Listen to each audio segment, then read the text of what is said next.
अब सीखेंगे कि हम लोग अगर कोई आइटम सेल कर रहे हैं, यानी यहाँ पर सेल्स करते हैं, अगर किसी दूसरे स्टेट में सेल करते हैं तो उसका बिल कैसे तैयार करें। तो जैसे हम कैश में सेल्स कर रहे हैं तो कैश अकाउंट चुनेंगे और यहाँ पर ये सब सारा डिटेल्स आएगा, इसको इंटर करके आगे बढ़ जाएंगे।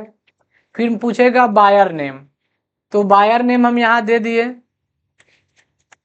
रितु कुमारी। एक सेकेंड, हम लोग लेजर बनाने लगे तो क्रेडिट में हो जाएगा ना, हम लोग सीधा यहीं पे लिख देंगे रितु कुमारी। और दूसरा स्टेट की है ये, तो कौन से स्टेट का है ये, तो वो देना पड़ेगा यहाँ पे। मान लीजिए दे दिए वेस्ट बंगाल। और आगे बढ़ेंगे तो और भी डिटेल्स रहेगा, एड्रेस में तो दे सकते हैं। उनका स्टेट कौन सा हो गया, वेस्ट बंगाल, नहीं तो दे दिए वेस्ट बंगाल। कंट्री इंडिया ही होगा। अगर वो रजिस्टर्ड डीलर है तो उनका हम लोग रेगुलर चुनेंगे और उनका जीएसटी नंबर देंगे। लेकिन अगर हम जिससे बेच रहे हैं वो आम आदमी भी हो सकता है, तो अनरजिस्टर्ड भी हो सकता है। Place of supply West Bengal हो जाएगा। सेल्स में सेल्स का लेजर चुनेंगे, जो सेल्स लेजर बनाना हम आपको पढ़ा दिए हैं कैसे बनता है। नेम ऑफ आइटम, मॉनिटर अगर सेल कर रहे हैं तो मॉनिटर चुनेंगे। कितना सेल कर रहे हैं, तो 8,000 के रेट से ही सेल कर रहे हैं, 64,000 का हो जाएगा। अगर कोई दूसरा प्रोडक्ट जैसे माउस भी बेच रहे हैं तो वो भी चुन लिए 5। और हम लोग आगे बढ़ेंगे इंटर मार करके, तो फिर लेजर लिस्ट आएगा। और अगर हम सेल करते हैं तो उसके लिए आउटपुट का जरूरत होता है, नहीं तो आउटपुट वाला लेजर है नहीं। Output IGST, duties and taxes में जाएगा, यहाँ आ जाएगा GST और यहाँ चुनेंगे IGST। सेव कर देंगे लेजर को, देखिए ऑटोमेटिक कैलकुलेशन आ गया GST का, ये सेव कर देंगे।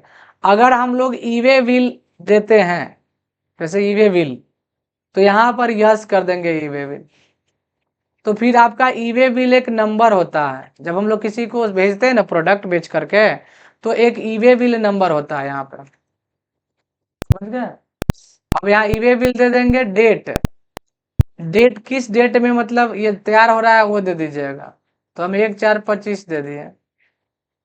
डिस्पैच कब हो रहा है, डिस्पैच फ्रॉम, कहाँ से डिस्पैच हो रहा है, तो पटना से। और कहाँ हो रहा है, वेस्ट बंगाल। ट्रांसपोर्टर टाइप, यहाँ पे अगर ट्रांसपोर्टर नाम रहेगा तो दे सकते हैं, नहीं तो नॉन कर दीजिएगा। ट्रांसपोर्टर फिर आईडी देना पड़ेगा।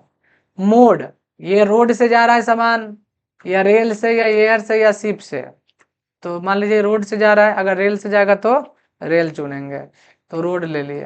अब रोड लेंगे तो व्हीकल नंबर रहेगा, कौन सा व्हीकल जा रहा है। और आगे है यहाँ पे व्हीकल टाइप्स, एक होता है डायमेंशन कार्गो जो बड़ा वाला नहीं आता है ट्रक, और एक रेगुलर हो गया जो छोटा में रहता है, वो चीज हो गया, तो रेगुलर दे दिया। अब ये ईवे बिल भी तैयार हो गया, हम लोग इंटर मारेंगे, यहाँ नरेशन देंगे और यहाँ पर एक्सेप्ट कर देंगे, ये आपका बिल बन गया। अब हम इस बिल को प्रिंट करना चाहते हैं तो कहाँ जाएंगे, डेबुक में, और यहाँ पे हम लोग बिल प्रिंट करने के लिए उस एंट्री को खोलेंगे जो अभी बनाए हैं, तो यही वाला एंट्री है, दूसरा नंबर सेल्स। इसको प्रिंट करने के लिए हम लोग प्रिंट पे क्लिक करते हैं और यहाँ करेंट चुनिएगा, प्रीव्यू, यानी आपको बिल दिख जाएगा, ऑल्ट जेड से जूम, दिख रहा है, कंपनी का नाम दिख रहा है, यहाँ दिख रहा है कि मॉनिटर हमने 8 पीस बेचा है, इतना का 8 के रेट से। अब ये इस पे जो टैक्स लगेगा वो दिखा रहा है कि यहाँ पे 12% लगा, यहाँ पे 5%। कौन सा GST लगा है, IGST। जब इस बिल को साइन करके दे देंगे प्रिंट आउट करके, तो हो गया, बन गया बिल हमारा।